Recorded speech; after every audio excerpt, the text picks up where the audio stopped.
కేసీఆర్ హయాంలో తెలంగాణ నెంబర్ 1గా నిలిచిందని బీఆర్ఎస్ వర్కింగ్ ప్రెసిడెంట్ కేటీఆర్ అన్నారు. మీట్ ది ప్రెస్లో ఆయన మాట్లాడారు. తెలంగాణ కంటే అభివృద్ధి ఎక్కడైనా జరిగిందని నిరూపిస్తే రాజకీయాల నుంచి తప్పుకుంటానని సవాల్ విసిరారు. ఇక అబద్ధపు హామీలతో అధికారంలోకి వచ్చిన కాంగ్రెస్ ఫస్ట్ హాఫ్ డిజాస్టర్ అయిందన్నారు.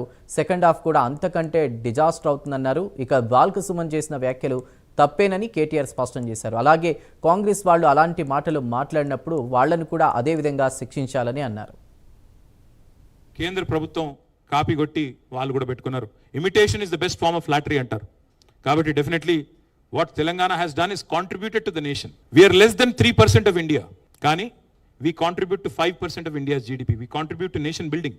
జాతి నిర్మాణంలో ఒక కీలకమైన పాత్ర పోషించింది తెలంగాణ. నేను ఇప్పుడు చెప్పింది ఏదైనా తప్పు అని రుజువు ఎవరైనా చేయగలుగుతారా నేను సవాల్ చేస్తా ఉన్నా ప్రెస్ క్లబ్ వేదిక. అది కాంగ్రెస్ మిత్రులు కావచ్చు, బీజేపీ మిత్రులు కావచ్చు. ఇవాళ మీరు దేశంలో చాలా రాష్ట్రాల్లో అధికారంలో ఉన్నారు.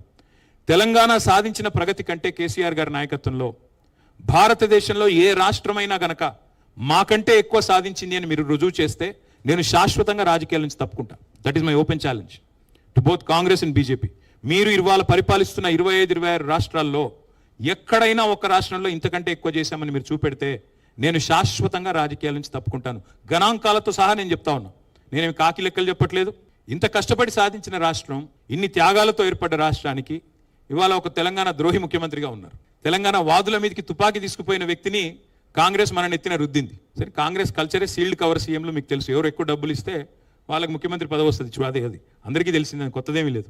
అలాగే ఇవాళ ఒక తెలంగాణ ద్రోహిని మన మీద రుద్ది ఆయన ద్వారా ఇంకా కూడా 2.5 సంవత్సరాలు అయిపోయింది. జనరల్గా సినిమా భాషలో చెప్పాలి అంటే ఒక సినిమా హిట్టా ఫట్టా అనేది ట్రైలర్ చూస్తే తెలిసిపోద్ది. కానీ ఇక్కడ ఇంటర్వ్యూలు కూడా అయిపోయింది. First half over, first half disaster, second half even ముగ్గురు డిజాస్టర్ పక్కా. అట్లా ఈయన కూడా పరిపాలన చేత కాదు, కప్పం కట్టడం ఒకటి తెలుసు, ధాన్యం సంచులు కొని తెలివి లేదు, ధనం సంచులు ఢిల్లీకి మోసేది తెలుసు. అందుకే ఇవాళ ఏం చేస్తున్నాడు? ఏమీ లేదు. తెల్లారు లేస్తే కేసీఆర్ నామస్మరణ, మమ్మల్ని మాట్లాడితే ముఖ్యమంత్రి గారు అనే మాట కేసీఆర్ గారు అప్పులపాలు చేసిపోయారు. పార్లమెంట్ సాక్షిగా కేంద్ర ప్రభుత్వం ఆర్బీఐ చెప్పింది కదా, ఇంకా సిగ్గు లేకుండా ఎన్ని రోజులు అబద్ధాలు చెప్తారు? ఒక మంత్రి గారేమో 6 లక్షల కోట్ల అప్పు అంటాడు, ఇంకొక ఆయన 8 లక్షల కోట్ల అప్పు అంటాడు, ఇంకొక ఆయన 10 లక్షల కోట్ల అప్పు అంటాడు. వాళ్ళ నోరికి ఎంత వస్తే అంత మొక్కాల. మంత్రులు, క్యాబినెట్లో ఉండే మంత్రులకే సయోధ్య లేదు, శృతి లేదు. ఒక ఆయనేమో 60,000 ఉద్యోగాలు ఇచ్చామంటారు ముఖ్యమంత్రి గారు, 70,000 ఉద్యోగాలు ఇచ్చామని పొన్నం ప్రభాకర్ గారు అంటారు, 80,000 ఉద్యోగాలు ఇచ్చామని శ్రీధర్ బాబు గారు చెప్తారు, లేదు 1,00,000 ఉద్యోగాలు ఇచ్చామని చెప్పి మహేష్ కుమార్ గౌడ్ గారు చెప్తున్నారు. వాళ్ళ ప్రభుత్వానికి పార్టీకి శృతి లేదు, లయ లేదు. క్యాబినెట్లో ఉండే సహచరుల మధ్యన కూడా ఇవాళ కనీసం సయోధ్య లేదు. ఇది వాస్తవం.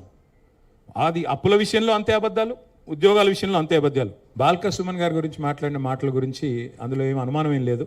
వారు డెఫినెట్గా పొరపాటుగానే మాట్లాడారు. అందులో ఏమాత్రం మీకు అనుమానం కూడా అక్కర్లేదు. మిలిటెన్సీ స్పిరిట్తో పనిచేయాలన్నారేమో కానీ మిలిటెంట్ పోరాటాలు చేయాలన్నారని నేను అనుకోవట్లేదు. ఒకవేళ అనింటే అది తప్పు, ఒకవేళ ఆయన అనింటే అది 100% తప్పు. దానిలో ఏకీభవించే సమస్య లేదు. కానీ రెండో మాట నేను అడిగేది బ్రదర్, సరే బాల్క సుమన్ గారు ఆ మాట అన్నారని చెప్పి ఆయన తీసుకుపోయి జైల్లో పెట్టారు. నేను అడుగుతా ఉన్నా రమేష్ గారు, మీరు క్రైమ్ బీట్ కూడా చూశారు ఇదివరకు. ఒక మాజీ ఎమ్మెల్యే, ఇప్పుడు ప్రస్తుతం కాంగ్రెస్లో ఉన్నారు ఆయన, హరీష్ రావు గారి క్యాంప్ ఆఫీస్ని తగలబెడతా అన్నాడు, దాడి చేశారు. కేసీఆర్ గారి గజ్వేల్ క్యాంప్ ఆఫీస్ని తగలబెడతా అన్నాడు. ఆయన మీద కనీసం కేసు అన్న పెట్టారా? అట్లాగే ఇంకో ఎమ్మెల్యే, జడ్చర్ల ఎమ్మెల్యే గారు, అక్కడ ఒక ఫార్మా కంపెనీ ఉంటే దాన్ని తగలబెడతా అన్నాడు ఎమ్మెల్యే గారు, సిట్టింగ్ ఎమ్మెల్యే బాల్క సుమన్, మాజీ ఎమ్మెల్యే. ఏం యాక్షన్ తీసుకున్నారు?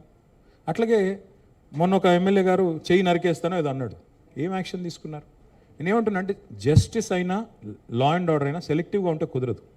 బాల్క సుమన్ మాట్లాడింది తప్పని మీరు భావిస్తే మరి ముఖ్యమంత్రి గారు స్వయంగా అన్నారు కదా మా జెండా దిమ్మెలు కూల్చాలని, అది హింస కాదా? ఎవరు ముఖ్యమంత్రి గారు ఆ మాట అనడానికి? రాష్ట్ర ముఖ్యమంత్రి, హోంమంత్రి స్వయంగా బీఆర్ఎస్ జెండా దిమ్మెలు కూల్చండి అని పిలుపునిస్తాడా? మరి అది కేసు పెట్టరా ఆయన మీద?